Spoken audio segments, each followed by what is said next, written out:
जय श्री राम। हर हर महादेव। जय भोले शंकर। श्री शिवाय नमस्तुभ्यम।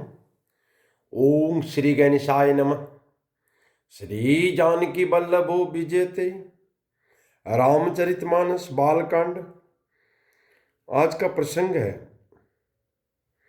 कि रामचरित रूपी सरयू नदी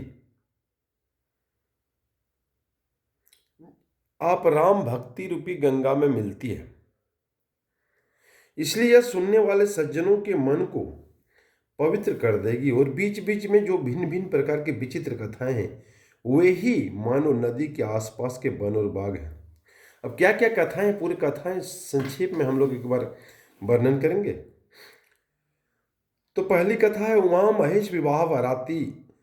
श्री पार्वती जी और शिव जी के विवाह के बाराती इस नदी में बहुत प्रकार से असंख्य जलचर जीव हैं। रघुनाथ जी के जन्म की आनंद बधाइयां ही इस नदी के भंवर और तरंगों की मनोहारता है। चारों भाइयों के जो बाल चरित्र हैं वे ही इसमें खिले हुए रंग बिरंगे बहुत से कमल हैं। महाराज दशरथ जी तथा उनकी रानियों और कुटुंबियों के सत्कर्म पुण्य ही भ्रमर और जल पक्षी हैं। श्री सीताराम जी के स्वयंवर की जो सुंदर कथा है वही इस नदी की सुहावनी छवि छा रही है। अनेकों सुंदर विचारपूर्ण प्रश्न ही इस नदी की नावें हैं और उसके विवेक युक्त उत्तर ही चतुर केवट है। इस कथा को सुनकर पीछे जो आपस में चर्चा होती है वह इस नदी के सहारे सहारे चलने वाले यात्रियों का समाज शोभा पा रहा है। परशुराम जी का क्रोध इस नदी की भयानक धारा है और श्री रामचंद्र जी के श्रेष्ठ वचन ही सुंदर बंधे हुए घाट है। भाइयों सहित श्री रामचंद्र जी के विवाह का उत्साह इस कथा नदी की कल्याणकारिणी बाढ़ है जो सभी को सुख देने वाली है। इसके कहने सुनने में जो हर्षित और पुलकित होते हैं वही पुण्यात्मा पुरुष हैं जो प्रसन्न मन से इस नदी में नहाते हैं। श्री रामचंद्र जी के राज तिलक के लिए जो मंगल साज सजाया गया वही मानो पर्व के समय इस नदी पर यात्रियों के समूह इकट्ठे हुए हैं। केकई की कुबुद्धि ही इस नदी में काई है जिसके फलस्वरूप बड़ी भारी विपत्तियां पड़ी। संपूर्ण अनगिनत उत्पादों को शांत करने वाला भरत जी का चरित्र नदी तट पर किया जाने वाला जप यज्ञ है।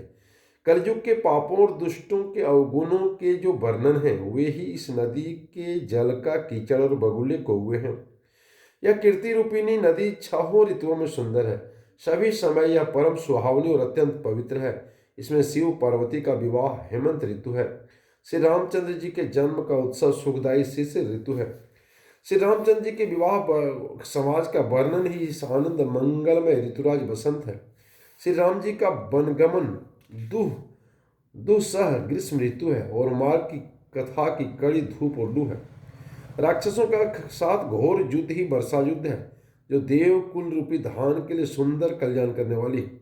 रामचंद्र जी के राज्यकाल का जो सुख विनम्रता और बड़ाई है वह निर्मल सुख देने वाली सुहावनी शरद ऋतु है।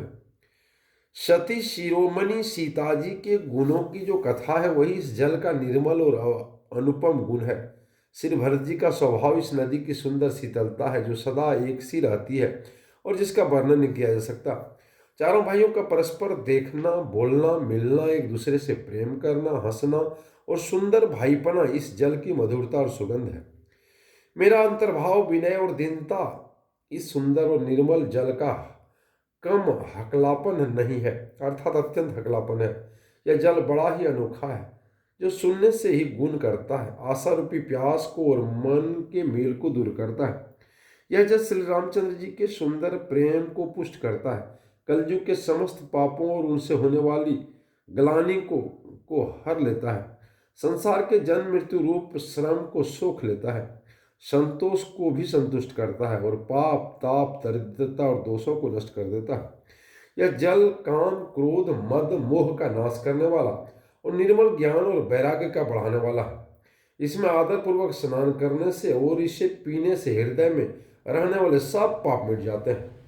जिन्होंने इस राम सुयस रूपी जल से अपने हृदय को नहीं धोया वे कायर कलिकाल के द्वारा ठगे गए हैं। जैसे प्यासा हिरण सूर्य की किरणों के रेत पर पड़ने से उत्पन्न हुए जल को भ्रम का वास्तविक जल समझकर पीछे दौड़ता है पीने दौड़ता है और जल न पाकर दुखी होता है वैसे कलयुग के ठगे हुए जीव भी विषयों के पीछे भटक कर दुखी होंगे। अपनी बुद्धि के अनुसार इस सुंदर जल के गुणों को विचार कर उसमें अपने मन को स्नान कर श्री भवानी शंकर को स्मरण करके कवि सुंदर कथा कहता है। मैं अब रघुनाथ जी के चरण कमलों को हृदय में धारण कर उनका प्रसाद पाकर दोनों श्रेष्ठ मुनियों के मिलन का सुंदर संवाद वर्णन करता हूँ। अब दोनों क्या मुनि का ये है कि भरद्वाज मुनि बसहि प्रयागा तिन्हि राम पद अति अनुरागा तामस समदम दया निधाना परमा रथ पद परम सुजाना। भरद्वाज मुनि प्रयाग में रहते हैं, उनका श्री रामचंद्र जी के चरणों में अत्यंत प्रेम है। वे तपस्वी, निगृह चित्त, जितेंद्रिय, दया के निधान और परमार्थ के मार्ग में बड़े ही चतुर हैं। अब इसकी जय जय सिया राम, हर हर महादेव।